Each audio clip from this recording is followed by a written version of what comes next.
लगता। एक प्रेमी चाहिए भजन के लिए, एक प्रेमी चाहिए भजन के लिए। वो बिना भाव से हरि भजन अच्छा नहीं लगता, बिना भाव से हरि भजन अच्छा नहीं लगता। वो बिना रसी के मोहन अच्छा नहीं लगता, बिना वंशी के मोहन अच्छा नहीं लगता।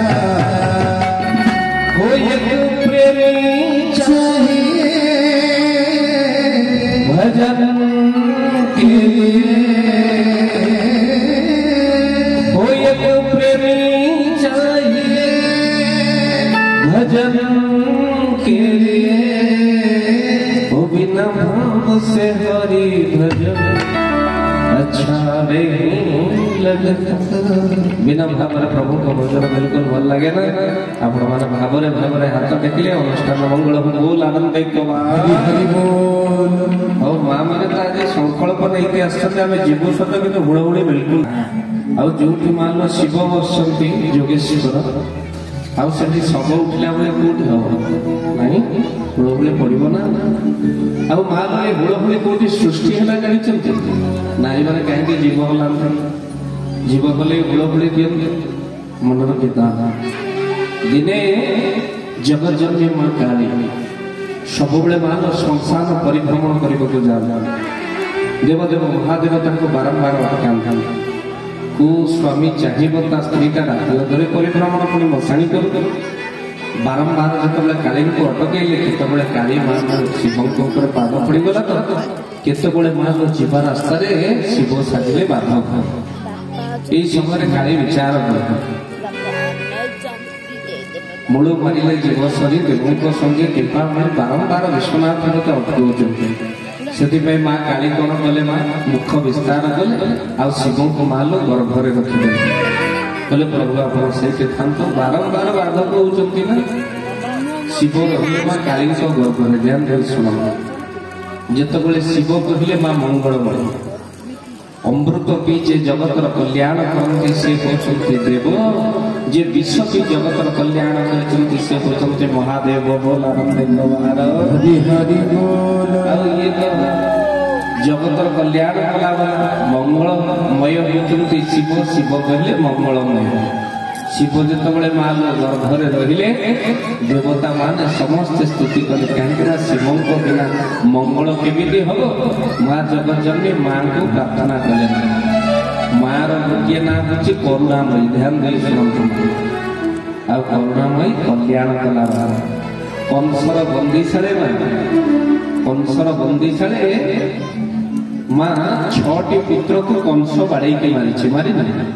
सप्तम गर्भ हरण है अष्टम गर्भरे भगवान कृष्ण आसी पिता को कहले बापा तुम मत 5टी कन्या कस जोग माया जन्म होते वृंदावन जिते माँ कन्या को 5टी आईले देवी प्रकटित हेले कौटी ना बंदीशाल कंस जानिला राति पाई सकाळ ହେଲା बेलू कहला ये तो पुओटी नुह झीटी माँ आपण बाहर थी जापर पुओटी झीटी कहीं पुओटी जन्म हेले माँ से कुआ कुआ हम झीटी जन्म हेले से रा रा हम।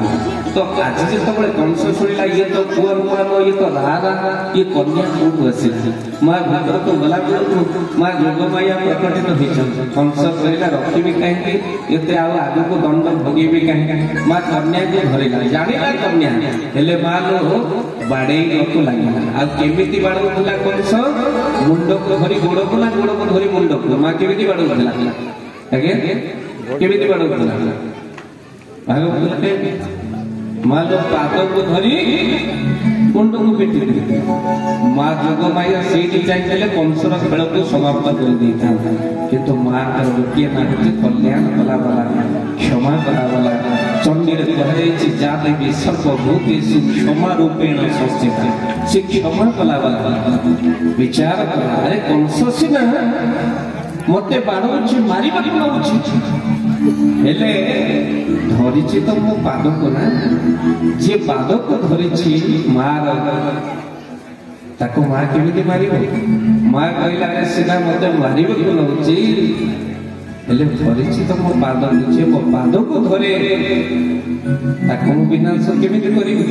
କଂସ ଅସୁରଟିଏ ହଉ ପଛେ କିନ୍ତୁ ମୋ ପାଦକୁ ଧରିଛି ନା, ମାର ପାଦକୁ ଯିଏ ଧରେ ମା ତାକୁ ଶରଣ ଦିଏ, ମାରିପାରେ ନା। ବୋଲ ଆନନ୍ଦ ବାର ହରି ହରି ବୋଲ। ଜଗତ ଜନନୀକୁ ମା ଦେବତା ମାନେ ସ୍ତୁତି କଲେ, ହେ ମା କାଳୀ ଆପଣ ଶିବଙ୍କୁ ପ୍ରକଟିତ କରନ୍ତୁ। କଲ୍ୟାଣମୟୀ ମା ତୁ ହେ କଲ୍ୟାଣମୟୀ ମା ତୁ ହେ ଭୂଷା, କଲ୍ୟାଣମୟୀ ମା ତୁ ହେ ଭୂଷା, କଲ୍ୟାଣମୟୀ ମା ତୁ ହେ ଭୂଷା, କଲ୍ୟାଣମୟୀ ମା ତୁ ହେ ଭୂଷା, କଲ୍ୟାଣମୟୀ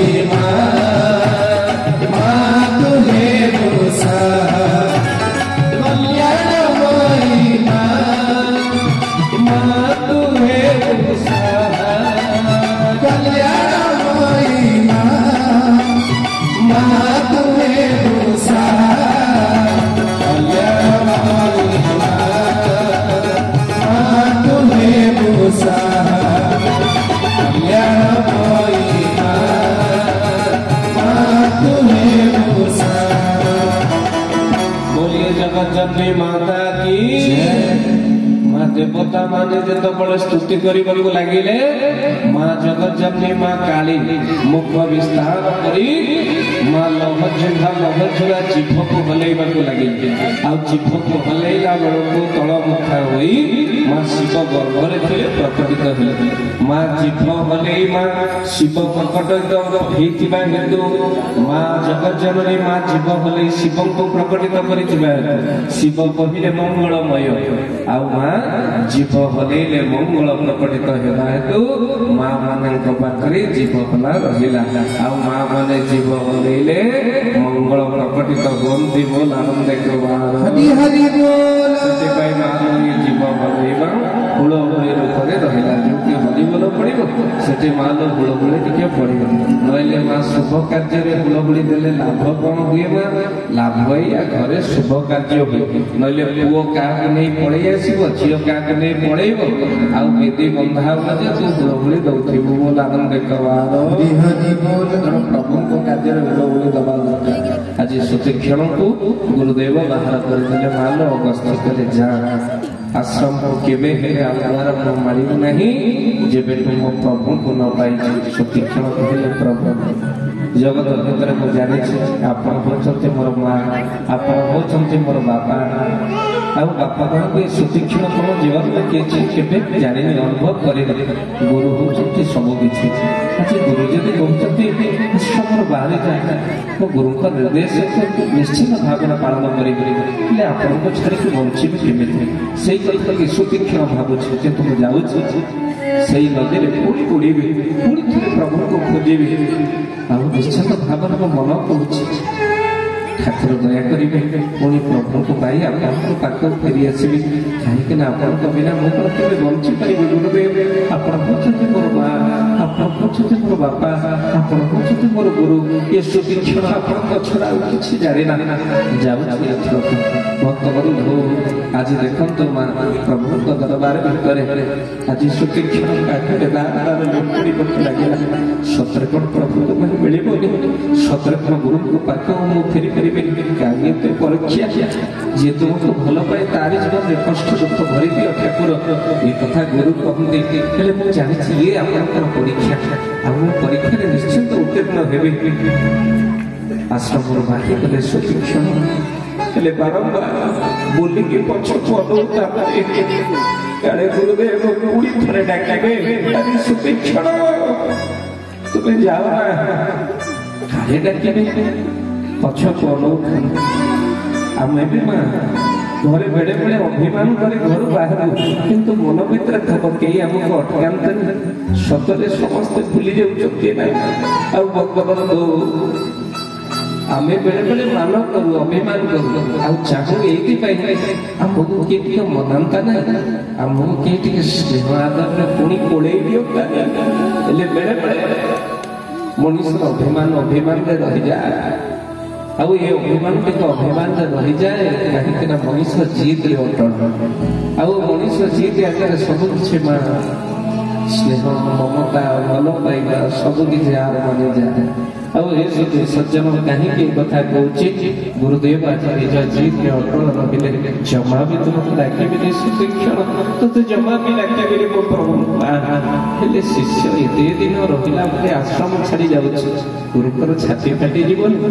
ଗୁରୁ ମୁହଁକୁ ବୁଲେଇ ଦେଲେ ଆଖିରୁ ଲୁହ ଗୋଡେଇଲେ ହେଲେ ଆଉ ପଛକୁ ଅନୁଭୂତି ବାରମ୍ବାର ସୁଶିକ୍ଷଣ ଡାକତେ ଟିକେ ପୁଣି ଯାଇ ପାଦ ତଳେ ଲୁଟି ପଡନ୍ତି କ୍ଷମାରେ ପ୍ରାର୍ଥନା କରି ଗୁରୁଙ୍କ ପାଦ ତଳେ ଲୁଟି ପଡନ୍ତି ଅପରାଧ ହେଇଛି ବୋଲି କାହିଁକି କେବେ ଡାକୁନାହାନ୍ତି।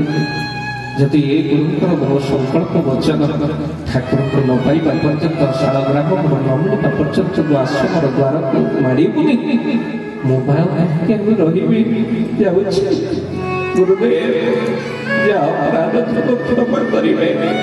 ଯଦି ମତେ ଠାକୁର ନ ମିଳିଲେ ଆଉ ମତେ ଖୋଜିବେନି କାହିଁକି ନା ମୁଁ ଆପଣଙ୍କୁ ଛାଡି କେମିତି ରହିବି। ଏ ସୁତୀକ୍ଷଣ ସେଇଠି ପ୍ରାଣ ତ୍ୟାଗ କରିଦେବ ଆଉ ଆପଣଙ୍କ ସହିତ ଏଇଠି ବୋଧେ ଶେଷ ଦେଖା ବୋଲି ବିଚାର କରୁଛୁ। ଭେରି ମାତ୍ର ସୁତୀକ୍ଷଣ କାନ୍ଦିବାକୁ ଲାଗିଲେ ଗୁରୁଦେବଙ୍କୁ ଛାଡିକି ଆସିବା ଭଳି କାହିଁକି ନା ଯାହା ସହିତ ମଣିଷ ସ୍ନେହ ମମତା ଲିଭେଇଥିବ ତା ଆଖିରେ କଣ କେବେ ଲୁହ ଦେବାକୁ ଚାହିଁବ। ଗୁରୁଦେବଙ୍କ ଆଖିରେ ଲୁହ ମୁଁ ଦେଲି ମତେ କ୍ଷମା କରିଦିଅ ପ୍ରଭୁ। ଭକ୍ତବନ୍ଧୁ ପଡ଼ିଯିବ ଭିତରେ ମନ ରଖିଥାନ୍ତ ମା ଆପଣ ମାନେ ଜୀବନ ଭିତରେ କେବେ 6ଟି ବ ଆଖିରେ ଲୁହ ଦେବେନି। ପ୍ରଥମ ବ ମନେ ରଖିଥାନ୍ତୁ ପ୍ରଥମ ବ 6ଟି ବ। ପ୍ରଥମ ବ ହଉଛି ବାପା। ବାପା ଆଖିରେ ଆଜ୍ଞା କେବେ ବି ଲୁହ ଦେବେନି। ଆଜ୍ଞା ସବୁବେଳେ ଆପଣ ମା କଥା ଶୁଣିଛନ୍ତି ପୂର୍ବରୁ ଆସିକି ବହୁତ ମା କଥା କହିଛି ଆଜ୍ଞା ନୂଆ କଥା ଆପଣମାନଙ୍କ ପାଖରେ ପ୍ରଥମ ବ ହଉଛି ବାପା। ଭକ୍ତବନ୍ଧୁ ବାପା ଆଖିରେ କେବେ ବି ଲୁହ ଦେବେନି। ଆଉ ମା ହଉଛି ସେଇ ମା କିଏ ନା ଯିଏ 10 ମାସ ଆମକୁ ଗର୍ଭରେ ରଖେ ଗର୍ଭର ଯନ୍ତ୍ରଣାକୁ ବୁଏ ତାକୁ ଆଜ୍ଞା ମା କହନ୍ତି। ଯିଏ ଆମକୁ 10 ମାସ ଗର୍ଭରେ ଧରି ରଖେ ତାକୁ ମା କହନ୍ତି। ବାପା ବି କଣ କୁହନ୍ତି ଆଜ୍ଞା ଯିଏ ସାରା ଜୀବନ ମା ଛୁଆର ବୋଝକୁ ମୁଣ୍ଡରେ ଧରି ରଖନ୍ତି ତାକୁ ଏ ଦୁନିଆ ବାପା କହନ୍ତି। ବୋଲ ଆନନ୍ଦ ଆଜ୍ଞା ଦୁନିଆ ଭିତରେ ମା ହଉଛି ସେଇ ଯିଏ ମାଲ ମାସ ଯାକ ଘରେ ଖଟେ ଦରମା ନିଏ ନା ତାକୁ ମା କହନ୍ତି।